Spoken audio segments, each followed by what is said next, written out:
오케이. 자, 우리 함께 찬양 불러보도록 하겠습니다. 굿뉴스, 굿뉴스. 박수 치며 찬양. 굿뉴스, 예예. 굿뉴스, 예예.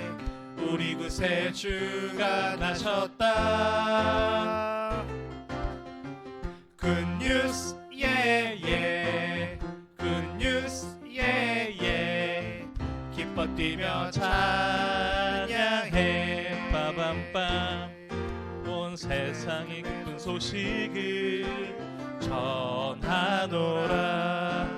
온 백성에게 미칠 기쁨의 소식. 너희를 위하여 구주가 나셨으니 곧 그리스도 주시니라. 뛰어.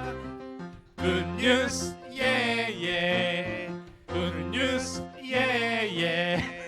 기뻐 뛰며 찬양해. 굿뉴스, 예예. 굿뉴스, 예예. 구세주가 나셨다. 온 세상의 기쁨의 소식을, 큰 기쁨의 좋은 소식을 전하노라.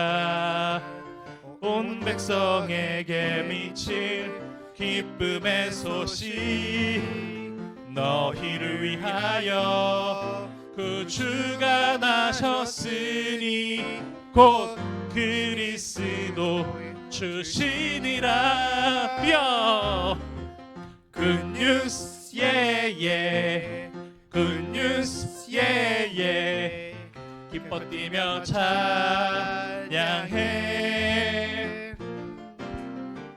굿뉴스, 예예. 굿뉴스, 예예.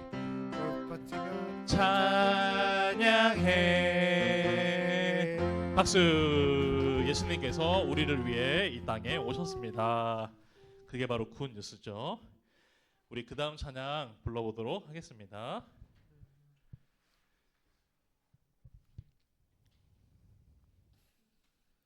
네, 나의 하나님.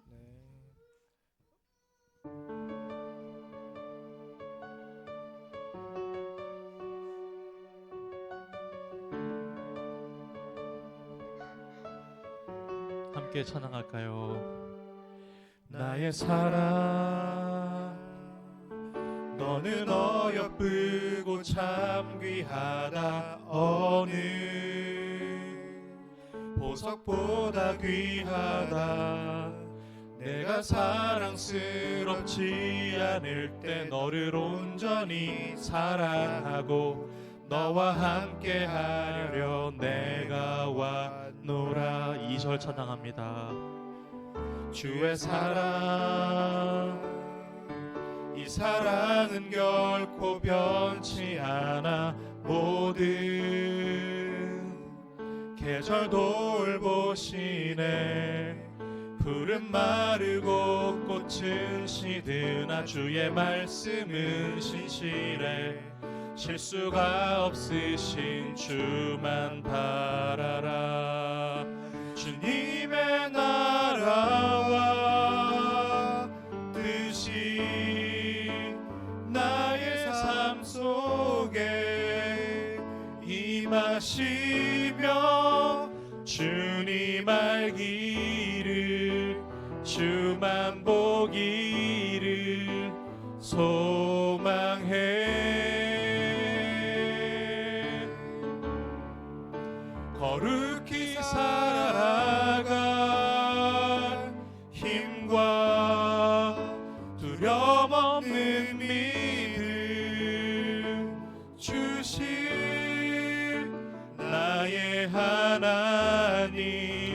완전한 사랑 찬양해. 우리 처음부터 다시 한번 불러보겠습니다. 나의 사랑, 나의 사랑, 너는 어여쁘고 참 귀하다. 어느 보석보다 귀하다. 내가 사랑스럽지 않을 때 너를 온전히 사랑하고 너와 함께하려 내가 와. 주의 사랑, 주의 사랑, 이 사랑은 결코 변치 않아. 모든 계절 돌보시네. 풀은 마르고 꽃은 시드나 주의 말씀은 신실해. 실수가 없으신 주만 바라라. 주님의 나라와 뜻이 나의 삶 속에 임하시며 주님 알기를 주만 보기를 소망해.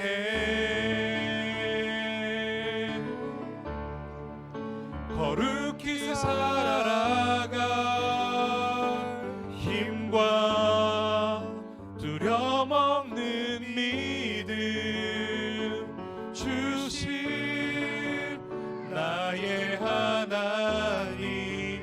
완전한 사랑 찬양해.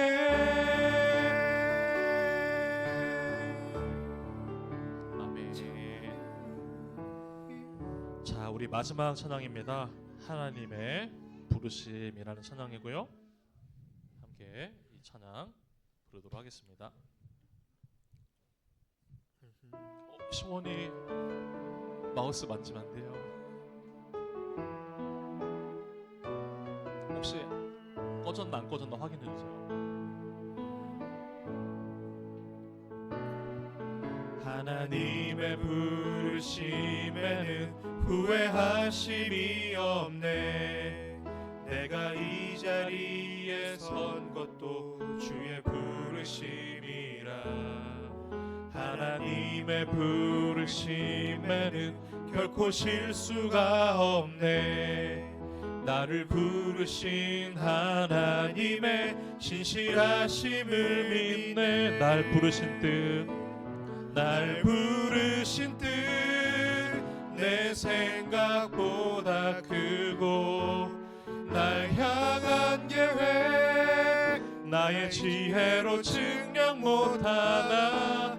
가장 좋은 길로 가장 완전한 길로 오늘도 날 이끄시. 2절 찬양합니다. 작은 나를 부르신 뜻을 나는 알 수 없지만 오직 감사와 순종으로 주의 길을 가리라. 때론 내가 연약해져도 주님 날 도우시니 주의 놀라운 그 계획을 나는 믿으며 살리. 날 부르신 뜻 내 생각보다 크고 날 향한 계획 나의 지혜로 증명 못하나. 가장 좋은 길로 가장 완전한 길로 오늘도 날 이끄시. 날 부르신 뜻, 날 부르신 뜻 내 생각보다 크고 날 향한 계획 나의 지혜로 증명 못하나. 가장 좋은 길로 가장 완전한 길로 오늘도 날 이끄심 믿네. 우리 반주해주시고 잠깐 기도하겠습니다. 하나님 아버지, 그렇습니다. 우리는 다 하나님의 부르심을 받은 사람들입니다. 바꿔 말하면 하나님의 한량없는 그 은혜로 말미암아 선택을 받은 하나님의 백성들입니다. 아직 우리가 하나님께서 기뻐하시는 그만큼까지 날마다 늘 순종하지는 못할지라도, 그러나 예수 그리스도의 또한 구원의 이 피로, 아버지 하나님 보혈의 피로 말미암아 우리를 구원하시고 우리를 계속해서 거룩한 존재로 만들어 가실 것을 믿습니다. 하나님 우리를 축복하여 주시고 또한 말씀을 통해 우리에게 말씀하여 주옵소서. 감사드리며 사랑이 많으신 예수님의 이름으로 기도합니다. 아멘.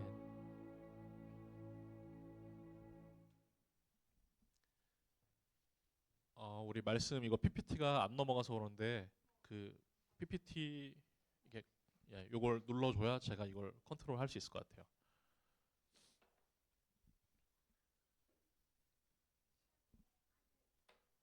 PPT에서 아마 두 번째 화면일 것 같아요. 그 눌러보면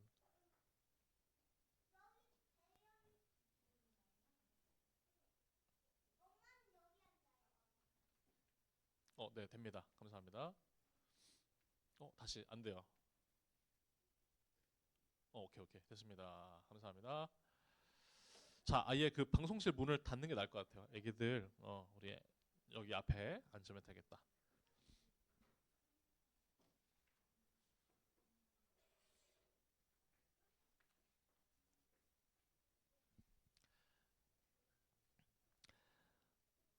오늘 말씀의 본문은요 신명기 7장 6절에서 8절 말씀이고요. 6절, 7절, 8절 말씀 함께 한 목소리로 읽어보도록 하겠습니다. 6절부터 읽을게요. 시작. 너는 여호와 내 하나님의 성민이라. 내 하나님 여호와께서 지상 만민 중에서 너를 자기 기업의 백성으로 택하셨나니 여호와께서 너희를 기뻐하시고 너희를 택하심은 너희가 다른 민족보다 수요가 많기 때문이 아니니라. 너희는 오히려 모든 민족 중에 가장 적으니라. 여호와께서 다만 너희를 사랑하심으로 말미암아 또는 너희의 조상들에게 하신 맹세를 지키려 하심으로 말미암아 자기의 권능의 손으로 너희를 인도하여 내시되 너희를 그 종 되었던 집에서 애굽 왕 바로의 손에서 속량하셨나니. 아멘. 자, 오늘의 말씀 제목입니다. 선택받았다는 말의 진짜 의미. 저는 부제를 이렇게 오늘 적어봤고요. 구원인가 사명인가. 요즘 사람들에게 당신은 선택받은 사람입니다 라고 누군가가 이야기를 해준다면 그게 위로가 될까요? 아니면 부담이 될까요? 네, 위로가 될 수도 있겠고 부담이 될 수도 있을 거예요. 요즘 30대 40대들은 늘 이렇게 살아갑니다. 선택을 누군가로부터 받기 위해 스펙을 쌓아가고 선택을 받기 위해 서류, 면접으로 비교당하고 선택받지 못하면 탈락자가 된 느낌이고 선택받지 못하면 무언가 인생이 밀려난 듯한 느낌을 받습니다. 젊은 세대에겐 이처럼 입시도 그리고 취업도 결혼도 그리고 자녀 교육도 그리고 가정을 이루면서 무언가 집을 구하려고 해도 집도 선택을 받아야 된다고? 뭐 조금 몇 년 전이긴 한데요. 이제 저희 가정에서도 이제 집을 이제 찾아서 이제 이사를 해야 되는 시즌에 아기들이 어린 갓난아기들이 있다 보니까 집주인들이 우리를 받아주려고 하지 않는 이상한 그 현상들을 저희가 체험을 했습니다. 현대판 빈방이 있습니까를 찍었는데요. 진짜 많은 집들을 찾아다녔고 많은 집 주인들로부터 알게 모르게 거절을 당했었어요. 이처럼 이 모든 것이 일종의 우리가 선택을 받냐 받지 못하냐 하는 일종의 그 선택에 관한 게임에 참가한 참가자들이 아닌가라는 느낌이 되어 버렸습니다. 그런데 그러다 보니 어느새 신앙도 어느새 우리가 이렇게 받아들이기가 쉬운 것 같아요. 나는 선택받은 사람인가? 나는 하나님께 구원을 받은 사람일까? 하나님이 나를 정말로 뽑아주셨을까? 사실 기독교에서 이 선택교리라고 하는 이 교리는요 굉장한 그 은혜의 교리인데 어느 순간 사람들을 불안하게 만드는 교리가 된 게 현실이지 않나 싶습니다. 자, 그런데 여러분 그거 아세요? 성경에 보면 성경을 읽다 보면 자주 등장하는 표현, 뭐 여러 가지가 있지만 택하셨다, 택함을 받았다, 선택하셨다라는 표현이 있습니다. 이와 같은 선택에 관한 이와 같은 표현들은요, 성경 전체에서 100번이 넘게 등장을 합니다. 그런데 과연 이것은 무엇을 의미하는 걸까요? 하나님께서 선택을 하고 선택을 누군가로부터 당하고 또 무언가를 선택한다라는 것, 이것이 성경에 기록되었다라는 것은 하나님께서 선택이라고 하는 이 행위 자체를 즐겨 사용하시는 표현인 셈이다라고 볼 수 있을 거고, 그만큼 이 선택이라고 하는 이 행위, 이 말 속에는 매우 중요한 의미가 있다라는 것을 우리들은 알 수 있습니다. 선택이라는 단어가 갖는 보편적인 의미는 전체 중에 어떤 것은 가져가고 또 어떤 것은 남겨놓는다라는 그 의미를 내포하는 거예요. 무슨 말이냐면 모든 것 속에 모든 것을 선택한다라는 것은 선택이 아니기 때문입니다. 선택은 반드시 무언가를 취하고 반드시 무언가는 남겨두고 내버려두는 상태, 이게 바로 선택이라는 거죠. 그리고 더 중요한 사실은 이거예요. 선택을 하는 선택의 권한은 언제나 그거를 선택하는 주체가 갖고 있습니다. 선택을 하는 행위도 선택을 하는 동기도 모두 다 선택하는 사람에게 있다는 거예요. 선택은 이처럼 자유롭고 주권적인 행위라는 거죠. 즉 선택은 어떤 그 대상의 조건이나 상태에 달려있는 게 아니라 선택을 하는 이 행위를 가진 사람, 선택을 내가 왜 해야 하는지 그 동기를 갖고 있는 그 선택하는 자로부터의 의지에서 나오는 게 바로 선택이다라는 행위인 거죠. 그런데 우리가 신앙생활을 하다 보면 선택교리에 대한 오해를 종종 하곤 합니다. 목사님, 하나님께서 창세전에 어떤 사람을 구원하기로 결정하셨다는 거 아닌가요? 인간의 상태나 행위에 무관하게 하나님 주권으로 선택하셨다라는 그 말 아닌가요? 맞아요. 이 말은 틀리지 않았습니다. 왜냐하면 로마서 9장은 이렇게 말하고 있기 때문이에요. 로마서 9장 16절 함께 읽어보겠습니다. 시작. 그런즉 원하는 자로 말미암음도 아니요 다른 박질하는 자로 말미암음도 아니요 오직 긍휼히 여기시는 하나님으로 말미암음이니라. 아멘.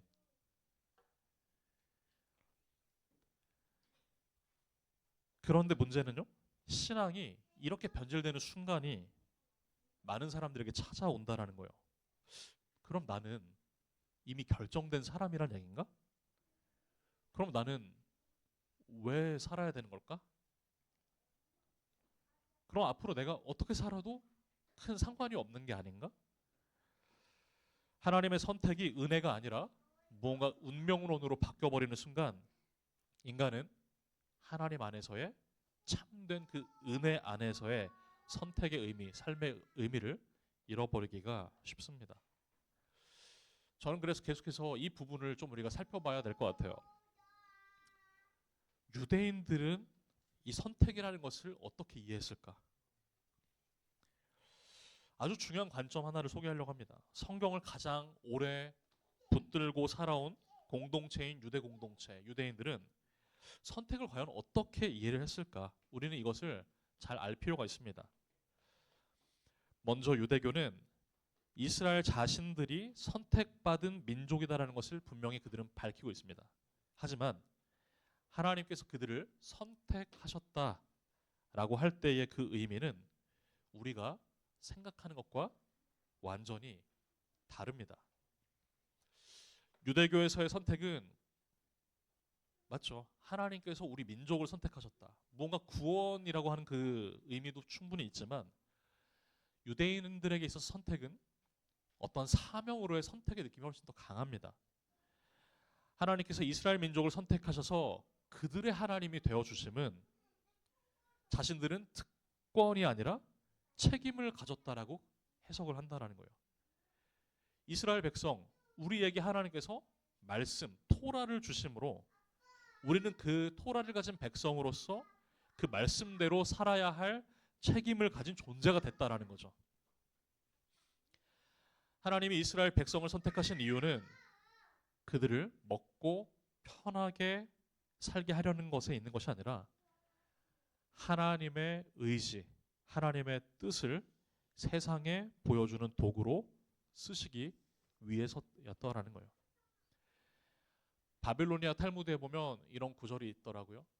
모든 것은 하나님의 손에 달려 있고 하나님을 경외하는 것은 인간에게 달려 있다. 그래서 결국 이 탈무드는요, 어떻게 지금 이해를 하고 있는 거냐면 인간의 삶 속에 하나님의 주권과 인간의 책임을 어떻게 이해하는지를 보여주고 있습니다. 네, 우리 아기들, 하나님께서 길을 보여주시고 인간은 그 길을 책임 있게 선택하는 존재로 보고 있다라는 거죠. 저는 오늘 이 말씀을 통해서 진짜 이 선택이라는 것이 우리 기독교 안에서 우리가 어떻게 받아들여야 될지를 조금 더 면밀하게 살펴보려고 합니다. 먼저 첫 번째로 함께 읽어보겠습니다. 시작. 선택의 시작은 인간이 아니라 하나님이시다. 아브라함의 경우 중요한 사실은 아브라함이 하나님을 선택한 게 아니라 하나님께서 아브라함을 선택하셨다. 우리의 믿음의 조상 아브라함이잖아요.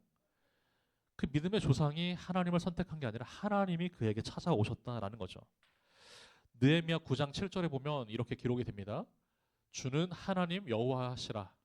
옛적에 아브라함을 택하시고 갈대아 우르에서 인도하여 내시고 아브라함이라는 이름을 주시고. 그런데 하나님께서 왜 아브라함을 찾아가 선택하셨던 걸까요? 이 아브라함이라는 사람은 어떤 사람이었을까요? 사실 그 아브라함의 본성에 무언가 더 뛰어나거나 주변에 있던 다른 이웃 사람들보다 그가 더 선하거나 더 능력이 있어서 하나님이 그를 주목하셨던 것은 아니었습니다. 하나님께서는 주권적으로 아브라함이라는 사람에게 자비를 베푸셨고 하나님께서는 그렇게 아브라함에게 다가가셨던 거죠. 구약성경 여호수아 24장 2절에 보면 이렇게 기록됐는데요. 함께 읽어보겠습니다. 시작. 여호수아가 모든 백성에게 이르시되 이스라엘의 하나님 여호와께서 이같이 말씀하시기를 옛적에 너희의 조상들 곧 아브라함의 아버지 나홀의 아버지 데라가 강 저쪽에 거주하여 다른 신들을 섬겼으나. 아멘. 지금 분명 여호수아서에서는 이 자신들의 믿음의 조상이었던 아브라함에 대해서 노란색 포인트, 다른 신들을 섬겼다라고 이야기를 하고 있습니다. 무슨 말이냐면 아브라함이라고 하는 사람의 이 집안은요, 경건한 집안의 출신의 사람이 아니었다라는 거죠. 오히려 이교도들의 도시였던 그 우르라고 하는 도시에서 우상을 섬기는 집안에 속했던 바로 아브라함입니다. 세월이 한참 흐른 후에 하나님께서는 바로 이 사실을 아브라함의 후손들에게 강조를 해주면서 이스라엘의 뿌리가 비천하고 부패한 상태였음을 오히려 상기시켜주고 아브라함에게는 어떠한 하나님의 선택을 받을 만한 근거가 또 선함도 없었다는 사실을 알려주고 있는 거죠. 그 당시에 도시였던 그 우르를 발굴해서 조사했던 그 결과에 따르면 우르는 굉장히 광대한 도시였고 엄청난 수의 이주민들이 그곳에 거주했다고 합니다. 그런데 하나님은 그 도시 전체가 아니라 수많은 그 이주민들 가운데에 바로 아브라함 단 한 사람에게만 하나님 자신을 계시하셨다라는 것입니다. 왜 하나님께서 그 수많은 엄청나게 많은 그 도시 성읍 사람들 가운데 아브라함에게만 자신을 그렇게 말씀하시고 계시하셨을까요? 아브라함에게 무슨 특별한 어떤 게 있어서가 아니었습니다. 그 이유는 단지 하나님께서 그렇게 하고 싶으셨기 때문이었습니다. 저는 이제 인투교회 담임 목사로 이제 이 귀한 교회 공동체를 이제 앞으로 계속해서 잘 섬겨 나가기를 원합니다. 저는 이제 제가 SNS를 통해서도 우리 교회에 대한 소식을 좀 알리기도 하고 있고, 또 이제 앞으로는 계속 이 지역 일대를 이제 돌아다니면서 전도도 할 거예요. 자, 그런데 하나님께서 목회자인 저에게 개척교회에 대한 그런 마음의 생각이나 그런 마음들을 어느 순간부터 조금씩 불어 넣어 주셨습니다. 근데 이게 그냥 제가 하고 싶었던 거였다면, 제가 그냥 하나님께 제가 이거 할게요라고 하는 마음으로만 갔었다면 이게 아마 시간이 지나서 약해졌을지도 모르겠어요. 이 마음과 생각이. 그런데 제가 오늘 말씀을 보다 보니 아브라함이 하나님께 다가갔던 게 아니라 하나님께서 아브라함에게 다가가셔서 자신을 계시하시고 그런 마음을 주시고 생각을 주셔서 그렇게 한 사람의 인생을 출발시키신 것처럼 이와 같은 어려운 시대에 이 개척교회라고 하는 이와 같은 일들도 하나님께서 저의 마음과 생각을 아브라함처럼 불러내어 쓰셨다라고 그렇게 믿어지더라고요. 아브라함을 선택하셨던 하나님의 이유는 무엇이었다고요? 그냥 하나님께서 그렇게 하고 싶으셨기 때문에. 선택의 이유를 굳이 말한다면, 정리한다면 그것은 오직 하나님의 의지였습니다. 바꿔 말하면 하나님의 뜻이었고요. 하나님의 작정이었던 거예요. 우리는 이것을 절대 주권이다라고 말합니다. 아브라함은 그렇게 나머지 혈족들을 그 이교도의 어둠 속에 남겨두고 그는 하나님의 음성을 따라 떠나게 됩니다. 그리고 나서 아브라함에게 나타난 여러 가지 일들이 나타나게 되고 아브라함이 하나님을 알게 되며 선을 추구하게 되고 이 모든 삶의 방식으로 그가 인도되게 됩니다. 선택의 시작은 인간이 아니라 하나님이셨다라는 것. 그런가 하면 두 번째로 함께 읽어보면 좋겠습니다. 시작. 하나님의 선택 방식은 인간의 기준과 다르다. 하나님의 생각과 방식은 사람의 것과 정말 많이 다릅니다. 하나님의 선택하는 방식은 언제나 인간의 기준을 뒤집습니다. 하나님은 우리가 가장 존중하는 것을 때로는 하찮게 여기시고 우리가 멸시하는 것을 존귀하게 보기도 하세요. 초대의 이스라엘 왕이었던 사울 왕, 하나님께서는 그 왕을 버리실 때 이새의 집으로 사무엘을 보내십니다. 그리고 하나님께서 인간의 기준, 사무엘이라고 하는 그 선지자의 그 기준과도 또 다른 모습을 보여주셨어요. 하나님과 가까웠던 선지자 사무엘조차도 하나님께서 이런 사람을 뽑지 않는다고? 그럼 누굴까? 계속 이런 퀘스천을 남기게 하셨습니다. 하나님께서는 저 멀리 양떼를 치고 있던 그 목동 다윗을 불러 그의 머리 위에 기름을 부으라고 사무엘에게 말씀하셨어요. 이 모든 것은 모두가 예상하지 못한 것이었습니다. 하나님께서는 커다란 어떤 동네 또는 어떠한 문벌 좋고 좋은 훌륭한 어떤 사람을 선택하신 것이 아니라 가장 변두리 마을을 선택하셨습니다. 구약성경 미가서 5장 2절인데요. 함께 읽어보겠습니다. 베들레헴 에브라다야 너는 유다 족속 중에 작을지라도 이스라엘을 다스릴 자가 내게서 내게로 나올 것이라 그의 근본은 상고의 영원에 있느니라. 아멘. 그리고 또 예수 그리스도께서 이 땅에 탄생하셨을 때 그 소식, 천사들은 과연 그 소식을 누구에게 전했나요? 천사들은 생각해보면 대제사장들에게도 또는 겉떠한 그 이 땅의 위대한 통치자들에게도 보냄을 받지 않았습니다. 천사는 오히려 들에서 양을 치던 목자들에게로 보냄을 받았어요. 그리고 예수 그리스도께서 이 땅에 오셔서 나사렛 회당에서 전했던 메시지 또한 이것이었습니다. 누가복음 4장 18절 19절인데요. 함께 읽어보겠습니다. 주의 성령이 내게 임하셨으니 이는 가난한 자에게 복음을 전하게 하시려고 내게 기름을 부으시고 나를 보내사 포로된 자에게 자유를 눈먼 자에게 다시 보게 함을 전파하며 눌린 자를 자유롭게 하고 주의 은혜의 해를 전파하게 하려 하심이라 하였더라. 아멘.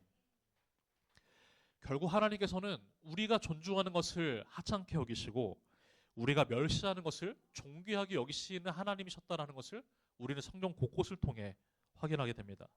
이것이 바로 하나님의 일하시는 방식이다라는 거죠. 인간의 생각과 기준과는 많이 다른 방식. 그런가 하면 세 번째로 성경이 말하는 선택의 그 의미를 저는 끝으로 세 가지 정도로 정리하고 마무리하려 합니다. 첫 번째, 성경이 말하는 선택의 의미 첫 번째를 읽어보겠습니다. 시작. 선택의 이유는 다만 사랑하셨기 때문이었다. 오늘 본문에서 하나님께서는 이스라엘 백성을 선택하셨다라고 말씀하셨어요. 그 주변 당시에 갈대아 문명은요 훨씬 더 오래되었던 문명이었고요. 그 주변에 있던 애굽 문명 역시도 훨씬 더 지혜롭고 인간의 그 지혜가 아주 큰 놀라운 발전을 이뤘던 문명이었습니다. 주변에 있던 가나안 족속 역시도 이스라엘 백성들보다 숫자로 치면 훨씬 더 많을 수가 있었습니다. 하지만 하나님께서는 가장 작고 약한 민족 바로 이스라엘을 택하셨어요. 그리고 성경은 그 이유를 분명히 이렇게 밝히고 있습니다. 오늘 본문인데요. 다시 한번 읽어보도록 하겠습니다. 시작. 너는 여호와 내 하나님의 성민이라. 내 하나님 여호와께서 지상 만민 중에서 너를 자기 기업의 백성으로 택하셨나니 여호와께서 너희를 기뻐하시고 너희를 택하심은 너희가 다른 민족보다 수요가 많기 때문이 아니니라. 너희는 오히려 모든 민족 중에 가장 적으니라. 여호와께서 다만 너희를 사랑하심으로 말미암아 또는 너희의 조상들에게 하신 맹세를 지키려 하심으로 말미암아 자기의 권능의 손으로 너희를 인도하여 내시되 너희를 그 종 되었던 집에서 애굽 왕 바로의 손에서 속량하셨나니. 아멘. 지금 여기 노란색 포인트를 보면 하나님께서 작고 연약한 이스라엘 백성을 선택하셨던 이유에 대해 나와 있어요. 뭐라고 돼 있죠? 다만 너희를 사랑하심으로 말미암아 또 맹세를 지키려 하심으로 말미암아. 하나님께서 이스라엘 백성을 선택하신 이유는 다만 사랑하셨기 때문이었어요. 그런가 하면 성경이 말하는 선택의 의미 두 번째 함께 읽어보겠습니다. 시작. 하나님은 선택 안에 선택을 두심으로써 하나님의 뜻, 의지를 보여주신다. 성경을 잘 보다 보면요. 하나님께서는 은총으로 이스라엘 백성을 선택하셨지만 그러나 그 안에서 또 선택을 하시는 장면을 보게 됩니다. 즉 선택 안에 또 선택이 있었다라는 말이에요. 로마서 9장 6절에서 8절에 보면 선택 안에 또 다른 선택을 두신 하나님의 그 진짜 의도를 통해 우리는 하나님의 의지를 보게 되고 어떠한 하나님의 백성을 삼길 원하시는지를 우리는 확인할 수 있습니다. 로마서 9장 6절에서 8절 함께 읽어보겠습니다. 시작. 그러나 하나님의 말씀이 패하여진 것 같지 않도다. 이스라엘에게서 난 그들이 다 이스라엘이 아니요 또한 아브라함의 씨가 다 그의 자녀가 아니라 오직 이삭으로부터 난 자라야 내 씨라 불리리라 하셨으니 곧 육신의 자녀가 하나님의 자녀가 아니요 오직 약속의 자녀가 씨로 여기심을 받느니라. 아멘. 이처럼 하나님께서는 이스라엘 백성을 선택하신 것, 그 은총 속에 또 다른 선택을 또 두심으로 말미암아 진짜 이스라엘, 진짜 영적인 이스라엘은 바로 육신의 자녀가 아닌 약속의 자녀로 말미암아 얻게 된 사람들이다라고 하나님께서는 로마서를 통해 말씀하셨습니다. 그런가 하면 세 번째로 성경이 말하는 선택의 의미 세 번째 읽어보겠습니다. 시작. 선택과 동시에 사명을 주셨다. 베드로전서 2장 9절인데요. 함께 읽어봅니다. 그러나 너희는 택하신 족속이요 왕 같은 제사장들이요 거룩한 나라요 그의 소유가 된 백성이니 이는 너희를 어두운 데서 불러내어 그의 기이한 빛에 들어가게 하신 이의 아름다운 덕을 선포하게 하려 하심이라. 아멘. 하나님께서는 선택을 한 사람들에게 동시에 사명을 주셨다라는 거죠. 이게 바로 선택 교류에 있어서 결코 우리가 놓쳐서는 안 될 사명입니다. 이것이 뭘 말하는 걸까요? 결국 우리는 하나님의 선택을 받은 백성이다. 그러나 선택을 받았으니 이제부터는 그냥 가만히 있으면서 사는 것이 아니라 말씀, 즉 토라, 말씀을 맡은 우리는 사람들이 되었고 하나님의 뜻을 세상에 보여줄 참 민족이 되고 열방을 축복하는 통로가 될 백성이 되는 것. 다시 말해 세상 속으로 들어가서 그의 기이한 빛을 전하라고 선택을 받았다라는 거죠. 그래서 하나님의 성품을 드러내고 그를 선포하라고 선택을 받은 겁니다. 이로써 성경은 하나님의 선택이 당신이 이제 구원에 도달했습니다라는 이와 같은 그 의미가 아니라 새로운 사명으로의 출발이 된다는 것을 우리는 꼭 잊지 않았으면 좋겠습니다. 그럼 마지막 질문입니다. 그렇다면 오늘 우리는 어떤 선택을 받은 사람들인가? 서두에서 말씀드렸습니다만 우리의 현실은 녹록치 않아요.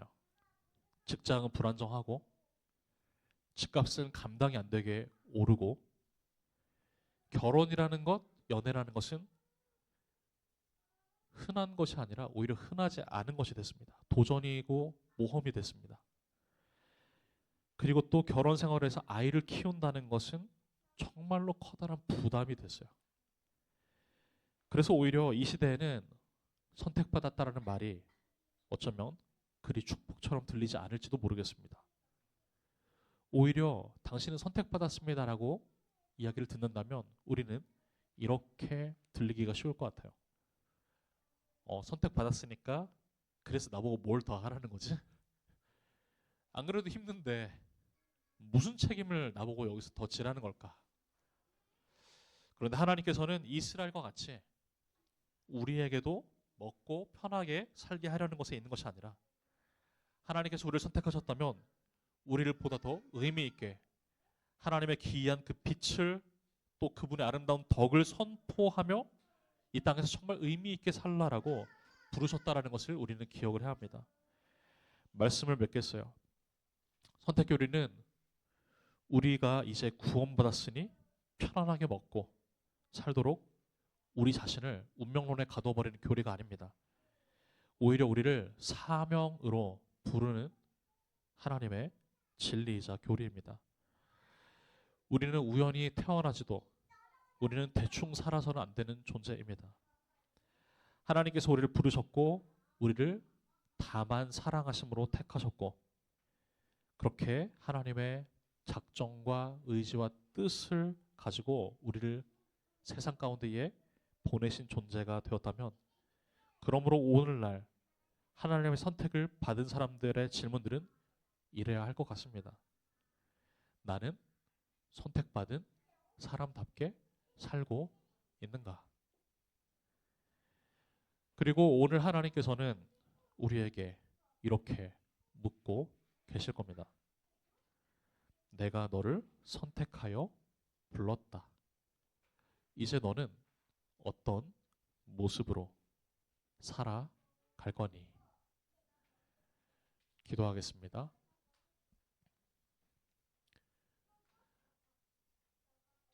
우리 마지막 불렀던 찬양 반주 부탁드리고요.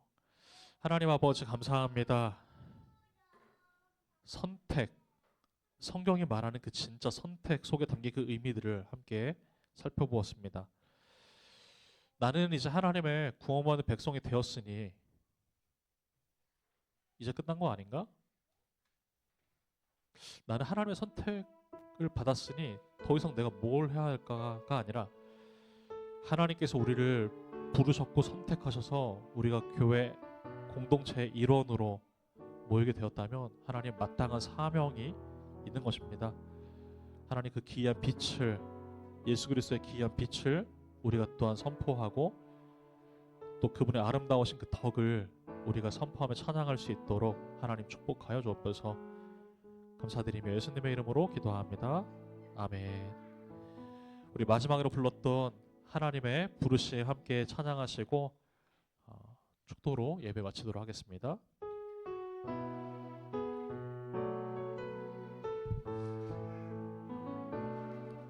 하나님의 부르심에는 후회하심이 없네. 내가 이 자리에 선 것도 주의 부르심이라.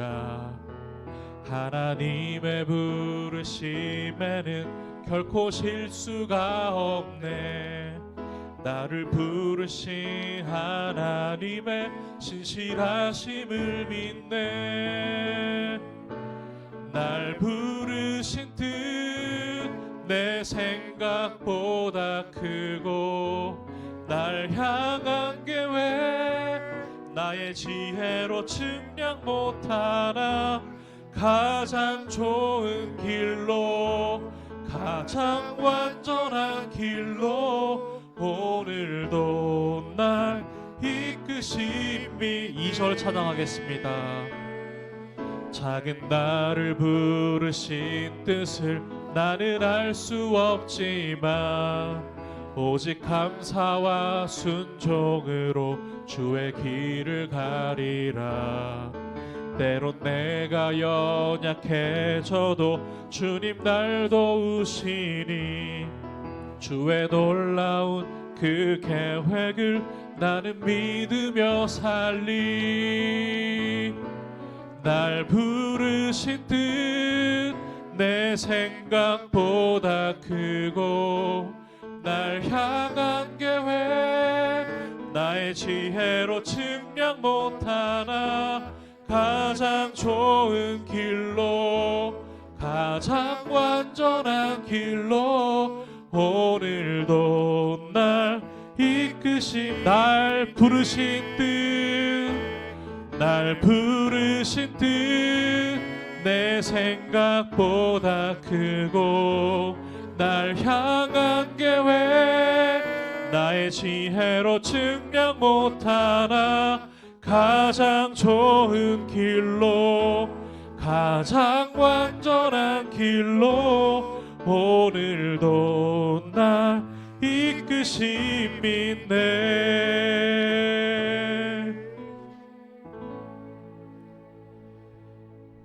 이제는 우리 구주 예수 그리스도의 은혜와 하나님 아버지의 극진하신 사랑하심과 성령 하나님의 교통하심이 오늘 이 자리에 모여 하나님을 예배하고 선택받았다라는 말의 진짜 의미를 다시 되새기기를 소원하고 그대로 삶을 살아내길 원하는 사랑하는 모든 영혼들의 머리 위에 이제로부터 영원토록 함께 계실지어다. 아멘.